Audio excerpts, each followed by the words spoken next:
জয় ঠাকুর। তিনিই গুরু, যিনি অন্ধকার থেকে আলোয় আসার পথ দেখান। শ্রী রামকৃষ্ণ প্রেমবিহারের পূজ্যপাদ আচার্য শ্রীমৎ স্বামী সম্বুদ্ধানন্দের প্রবচন বড় রাস্তা। প্রতিমবাবু অনেকদিন পরে আজ মঠে এসেছেন। উনি মঠে এলেই বেশ একটা আনন্দের হিল্লোল হয়, কারণ উনি ভক্তদের জন্য অনেক রকম খাবার দাবার নিয়ে আসেন। আমরা বাগানে মহারাজের আশেপাশে দাঁড়িয়ে মহারাজের সঙ্গে কথা বলছিলাম। প্রবাল বলল, মহারাজ, আজ বসে কথা হবে না? মহারাজ বললেন, এমনই বা খারাপ কি? এই তো বেশ ঘুরছি ফিরছি, কথা বলছি, কই এতেও তো খারাপ লাগছে না। তোমার বুঝি একটু ক্লান্তি আছে বাবা? এর মধ্যেই প্রতিমবাবু এলেন। মহারাজ আনন্দ করে বললেন, ও প্রতিম, এত চুল পাকালি কি করে? এই তো বিয়ে হলো, তার সন্তান কত বড় হলো তোর? হাঁটাহাঁটি করে নাকি? অনেকদিন আসিস নি তো।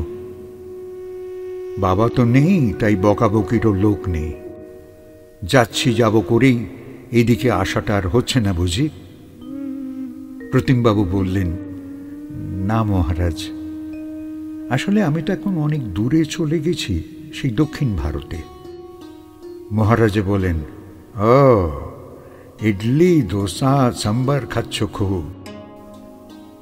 এরই মধ্যে একটা বাচ্চা দৌড়ে এসে প্রবালের হাতে টর্চটা কেড়ে নিল। তারপর সেটা একবার নিজের দিকে, তারপর সামনে যে আসছে তার গায়েই আলো দিতে লাগলো। গাছে, আকাশে, দূরে মন্দিরের গায়ে আলো ছুঁড়তে লাগলো।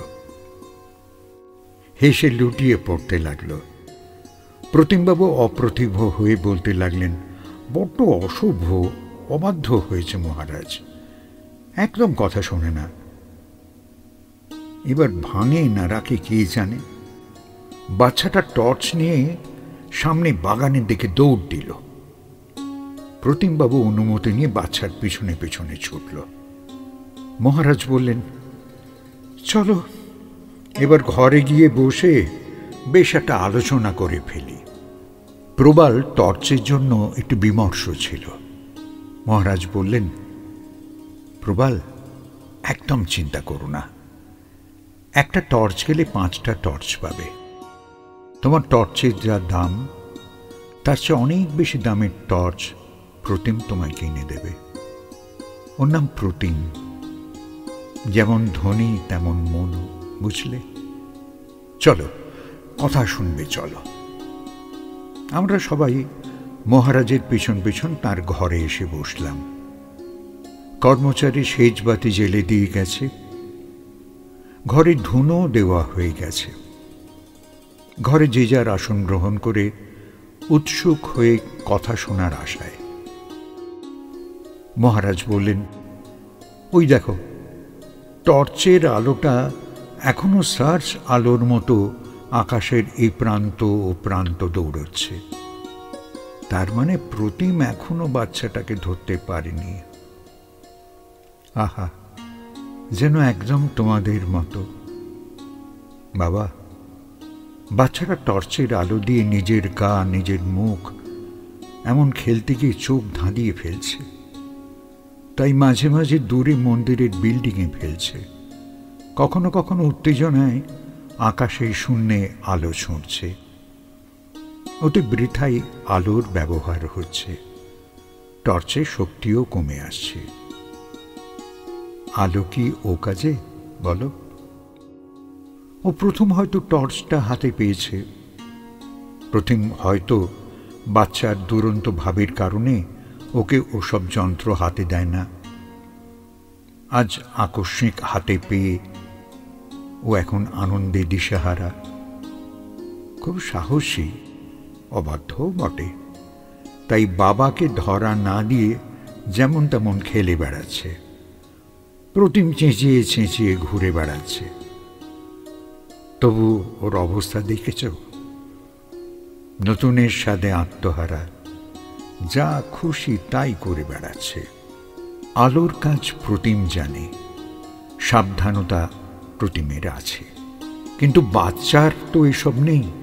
তাই দিকবিদিক জ্ঞানশূন্য হয়ে ও মজা করে যাচ্ছে। একে দেখে, ওকে দেখে, বিল্ডিং দেখে, আকাশ বাতাস গাছ দেখে কি হবে বলো? তোমরা বড়, তোমরা বুঝতে পারছ, প্রথমে ছেলেটা বুঝতে পারছে না। ও শুধু স্বাধীনতাটুকু যতটা পারছে স্বাধীনভাবে ব্যবহার করে নিতে চাইছে। তোমরা এমন করো না তো বাবা।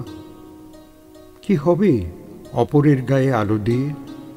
সে কেমন, তার কত আছে, তার জীবন কেমন ধারায় চলে, এসব তোমার জেনে কোন কাজ হবে বলো?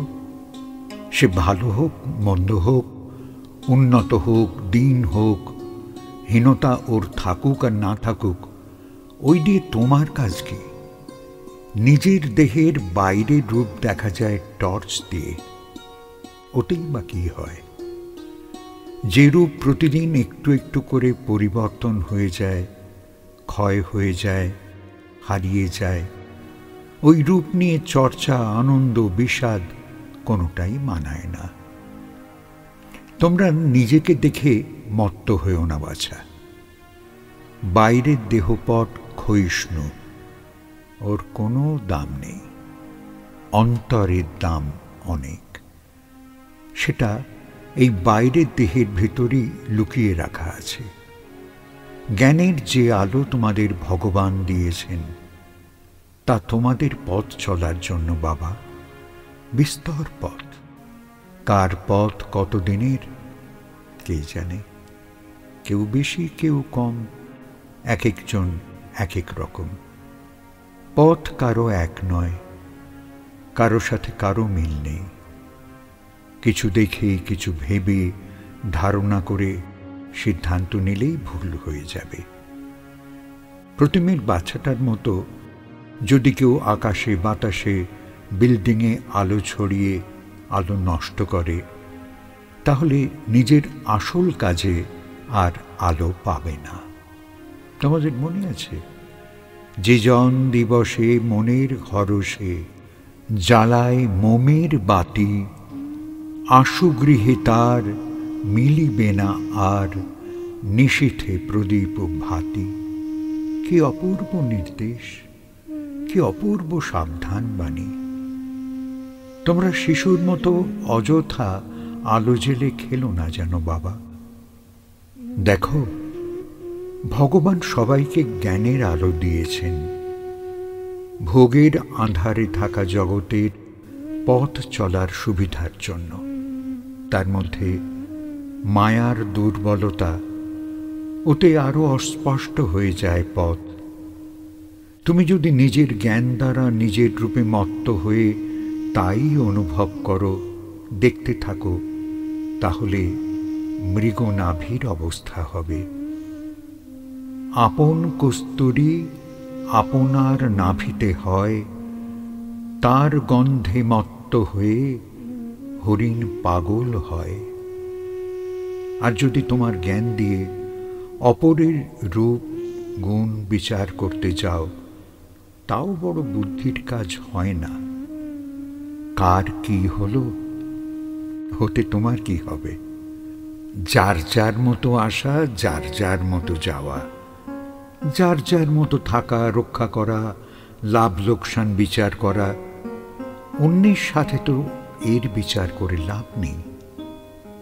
আর আকাশ বাতাস প্রকৃতি, ও তো যেমন তেমন করেই চলবে। ও কারো বাধ্যও নয়, বশও নয়। শুধু শুধু ওসব নিয়ে মত্ত হয়ে কি হয়?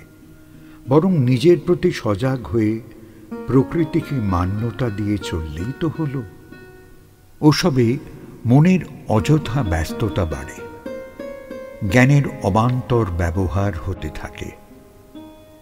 সময় এলে তখন সম্বল থাকে না। জীবনের পথ চলতে চলতে এই জন্মে নয় পরজন্মে মানুষ ঠিক সঠিক কি তা নির্ণয় করতে পারে।